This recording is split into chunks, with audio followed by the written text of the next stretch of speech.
Agathiyan sir இருக்கார்ல, இயக்குனர், எஃபில ஒரு போஸ்டிங் போட்டிருக்காரு. முடிஞ்சா அவருடைய போஸ்டிங் யாருக்கிட்டையாவது இருந்துச்சுன்னா பாருங்க. ஸ்ட்ரகிள் பண்ணிட்டு இருக்கிற நேரம் இங்க கடவுள் நம்பிக்கை இல்லாதவர்களும் இருந்து கொள்ளுங்கள். பிரபஞ்ச சக்தின்னு ஒன்று இருக்கு, பிசிக்ஸ்னு பேர் அதுக்கு, அதையாவது நம்புவோம்ல. ஸ்ட்ரகிள் பீரியட்ல எல்லா இயக்குனர்கிட்ட கதை கொடுத்த டைம், சின்ன பையன் அப்பா இறந்து போன செய்தி வருது, எல்லார்கிட்டயே காசு வாங்கிட்டு போயிட்டு வந்துட்டார். 16வது நாள் காரியத்துக்கு போறதுக்கு காசு இல்லை. 1500 ரூபாய் இல்லைன்னா உள்ள நுழைய முடியாது கிராமத்துக்குள்ள. தோணுது அவருக்கு மணிவண்ணன் சாரை பார்க்க போலான்னு. மணிவண்ணன் சார் கிட்ட கதை கொடுத்துருக்கார். மணிவண்ணன் சார் யாருன்னு தெரியும்னு நினைக்கிறேன், இறந்துட்டார். நல்ல கலைஞர், நல்ல இயக்குனர், புத்திசாலி, பொது உடைமை கருத்துக்களில் நம்பிக்கை கொண்டவர். போனவர் கதவார் தான் திறக்கிறார். போறேன் உள்ள, நான் உள்ள போறேன், வாப்பான்னார். ஐயா அப்பா இறந்துட்டாரியா, ரொம்ப வருத்தமா இருக்குமா, ஆழ்ந்த இரங்கல். ஒரு 1500 ரூபாய் காசு வேணும், சும்மா தர வேண்டாம், உங்க கையில் நான் ஒரு கதை கொடுத்துருக்கிறேன், அதை நீங்களே வச்சுக்கோங்க, எனக்கு வேண்டாம். அதுக்கு பதிலா சிரிச்சுக்கிட்டே மணிவண்ணன் சொன்னார், அடே நீயும் கலைஞன் நானும் கலைஞன், நடா 1500 ரூபாய் ஸ்கிரிப்டாடா இது, நீ அப்பா காரியத்தை முடிச்சுட்டு வா, அப்புறமா நம்ம பேசுவோம். 1500 ரூபாய் கொடுத்துட்டாரு. அவர் போய் தன்னுடைய அப்பா காரியத்தை பண்ணிட்டு வந்துட்டாரு. வாழ்க்கை அப்படியே ஓடுது.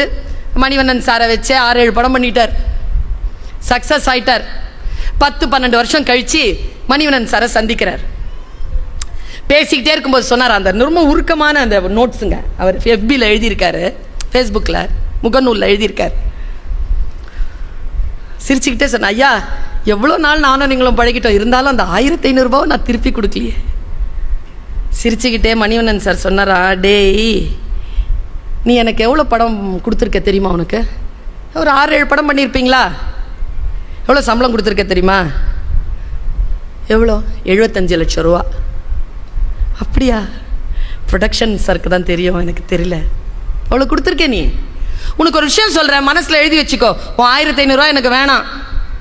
அது நான் ஏன் உன் 1500 ரூபா சொல்கிறேன் தெரியுமா, இந்த பிரபஞ்சம் நீ 1500 ரூபாய் தேடி அலைஞ்சல்ல, அப்போ கையில் வந்து 75 லட்சம் ரூபா வச்சுக்கிட்டு பார்த்துக்கிட்டே இருந்துச்சு. இந்த பையனுக்கு யார் 1500 ரூபா கொடுக்குறாங்களோ அவங்கக்கிட்ட அது கொடுத்துடலான்னு நான் கொடுத்தேன்ப்பா, எனக்கு கிடைச்சிருச்சுப்பா. நாம் எதை நினைக்கிறோமோ அதை விட பன்மடங்கு சக்தி நிலை நம்மை நோக்கி கொண்டிருக்கிறது. வல்லமை என்பது எது தெரியுமா, வேறு ஒன்றும் இல்லை பெருமக்களே. சாதாரணமான பிற்படுத்த குடும்பத்தில் பிறந்த நான், சத்துணவு சாப்பிட்டு வளர்ந்த குழந்தை நான், படிப்பதற்கோ அல்லது வாழ்க்கையில் சில அனுபவங்களை பெறுவதற்கோ எந்த ஊதியமும் தாய் தகப்பனால் பெற முடியாதபடிக்கான சூழ்நிலையில் இருந்த நான் எண்ண பலத்தினால் கற்ற கல்வியினால் வந்திருக்கிறேன். எண்ண பலம்தான். எண்ண பலம் யாருக்கு இருக்கிறதோ வாழ்க்கை அவர்களுக்கு வாய்ப்பை விரித்து தரும். வீரியமுள்ள விதையாக இருங்கள். உங்கள் மீது மழை துளி படட்டும்.